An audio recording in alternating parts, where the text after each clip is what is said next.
Hello and welcome to another Every Tuesday tutorial. So I've gotten a few requests lately to start making a few more lettering tutorials. So that's what we're going to do today. And I thought since March is right around the corner and it's the third month, we'll do a quick tip tutorial on how to digitally letter the number 3. So in this tutorial, we've got two methods. The first method is using a Wacom tablet, and I will leave the exact Wacom tablet that I use and I love, and it is affordable too. So I'll leave that in the video description so you can go and check that out.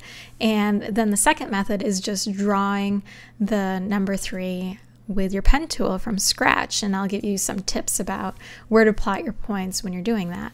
So this is the sketch that you see on my screen right now of the number 3 that we're going to be making, and we'll get right into the first method. So I made a new document right here, and all I did was go File, New, and I've got just a regular letter default settings. I made it landscape, make sure it's CMYK, and the resolution is 300. So once you get in here, I'm just going to grab my stylus from my Wacom tablet and I'm going to freehand it. I'm going to hit B on my keyboard to activate my brush tool, and you'll notice up here by default I have a 5-point round brush. If you don't see that, you can easily make a new brush right here and make sure you select calligraphic.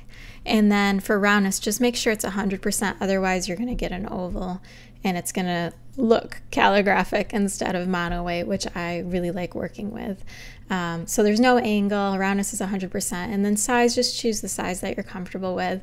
I'm going to use 5 for this example, but I use a size 3 point a lot for many of the things I do, but I like 5 too, so we're going to stick with that for right now. So I'm just going to come in here and I'm just going to freehand a few 3s, and then we'll choose which one we think is best to work with to just kind of clean up our points afterwards.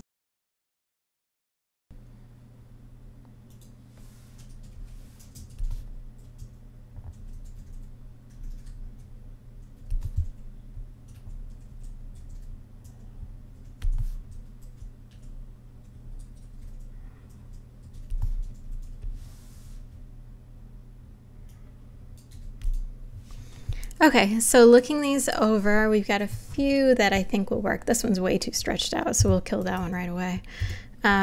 This one I'm not totally digging, so I'm gonna kill that one. I think this one's got a little bit of potential if I bring this one in and kind of straighten out this funkiness that's going on here. This one's a little tilted, which I can fix. That one's not too bad actually. This one's a little disproportionate too, so we'll throw that one away. So I think between the two of these, let's go with this first one, which never happens, by the way. All right, so I'm just going to zoom in here. I hit Z on my keyboard and I'm just dragging it to zoom in. And we can notice a few things. First, this seems a little large to me and it needs to be brought in a little closer, but everything else feels pretty balanced. So we're going to work with this and maybe straighten this area out just a little bit. So I'm going to set my Wacom tablet aside, and from this point on we're just going to use the direct select tool to edit our points. So in order to get to your direct select tool, just hit A on your keyboard and that'll activate it, or you can click on this little icon over here in your toolbox. Alright, so I need to bring this whole thing in a little bit. So with my direct select tool, your direct select tool allows you to select multiple points together or individually without affecting your other points. So we use this a lot. So I'm just going to drag over and I'm just going to bring this in a little bit. So it feels a little better. I kind of, my aim is to try and get these to be a little more balanced together. So maybe I'll drag these out just a tad. And I want to rotate this just a little bit more. And to fix, you can see I've got an angled bounding box right now, which is fine, but I just prefer it to be, you know, perfectly rectangular. So I'm going to right click, transform, reset bounding box, and now I've got the box that I like. All right, so I can notice right away that I can get rid of a few of these points, and it's really important to get rid of your extraneous points, because when you have extra points on your layout, when someone's just looking at this, you don't want them to be able to tell where your points are. And I can tell right here that this, since this is a little wonky right here, there's probably a point there. So the point of this is to get rid of any extra ones that aren't needed. So in order to do that, I'm going to select my whole 3 right here, and then I'm going to hit the hyphen key on my keyboard, and this activates my point deletion tool, and I'm just going to hover over that point and click to delete it. Alright, so are there any others? This one looks like it could probably go, so I'm going to get rid of that one, and that looks pretty good. Alright, so we're going to move a few things around and I'll explain why. So whenever you're using the pen tool or fixing points, the important thing to remember is generally you want your points on the north, south, east, and west sides. So the top, bottom, left, and right sides. It just helps keep everything more uniform. Obviously you'll have a few points that have angled handles, but generally you want your handles to be either straight across east to west or north and south. So I'll show you what I mean. This first point I want to make sure stays angled just because of the way that I want this curve to happen. But you can see right here, this one's kind of on a weird place. I want it more right on the left edge. So I'm going to hit the plus sign on my keyboard, and that activates my point creation tool. So I'm just going to click where I want it, and then I'm going to delete this one by hitting the hyphen key on my keyboard and then clicking to delete it. Now I'm going to hit the A key on my keyboard, and I'm going to drag out this handle, but while I'm doing it, I'm going to hit shift, and that's going to keep it perfectly straight. Alright, so now you can see I'm getting this really nice curve right here. Now I need to do the same thing for this one. Since it's a little off kilter, I want it more like right here instead. So I'm going to hit the plus key on my keyboard, I'm going to click, then I'm going to hit the hyphen key on my keyboard, and then I'm going to click on this point that I don't want anymore. Then I'm going to hit the A key on my keyboard. Keyboard shortcuts come in really handy here. And I'm going to find this handle, and I'm going to start dragging it out, and while I do, I'm going to hit shift. I'm going to hold shift, and that's going to keep it straight for me. And now I'm getting a nicer angle. So I'm just going to move this over a little bit so that curve happens a little more naturally. Alright, same deal over here. I think this one we might be able to salvage. I'm just going to move these handles and then hold shift to keep it straight. Alright, this is starting to come together. And same thing up here. Alright, now you can kind of tell a little less where those points happen, and that's what we're going for.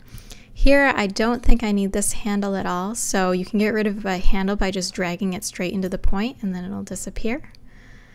This handle, I think I want to keep angled, so I get this nice curve right here.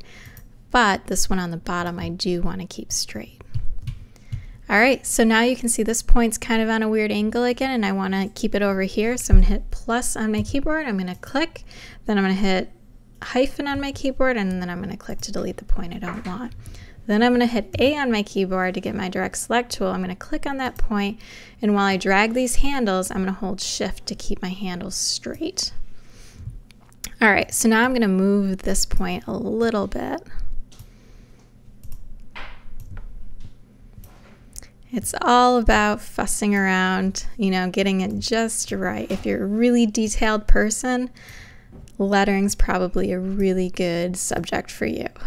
So, all right, we could mess with this all day, but for the sake of time, I'm just gonna let it go. But naturally, I would probably come back and still tweak a few things, but you get the idea here. So this is using the brush tool in a Wacom tablet to create your basic form, and then going in with your direct select tool and fixing your points so you have a more pleasing and harmonious letter form. So the last thing that I do with this is sometimes the default brush settings can make your mono weight stroke a little funky, especially around curves.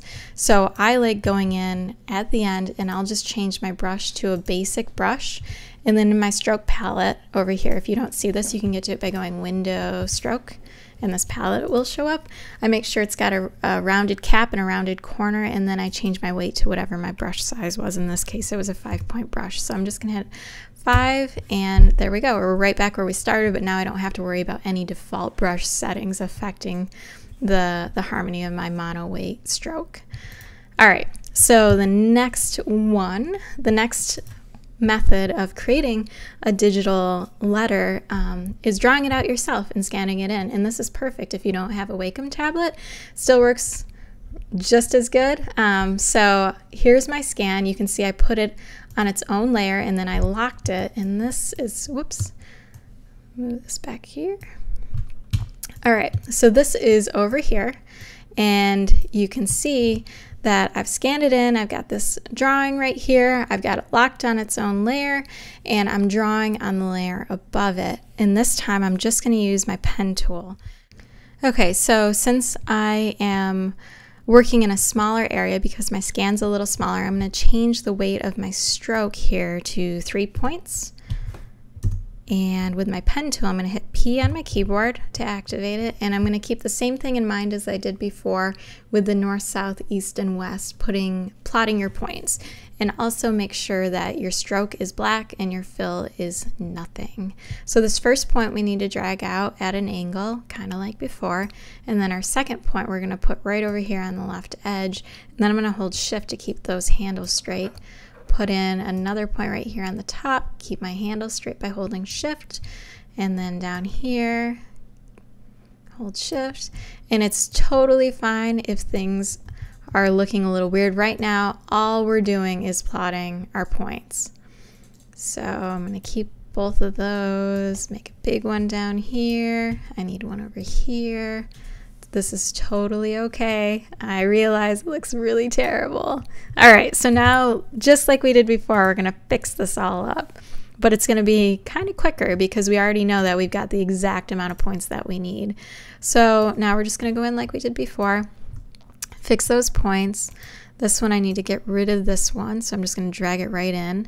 But this other one needs to get big and angled. And then we've got this bottom one.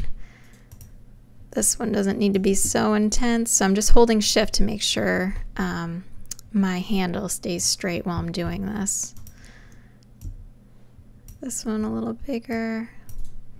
Let me bring this over a little. And it's fine if you don't want to stay true to your sketch. If you're working on something that feels right to do it a little differently, definitely go for it.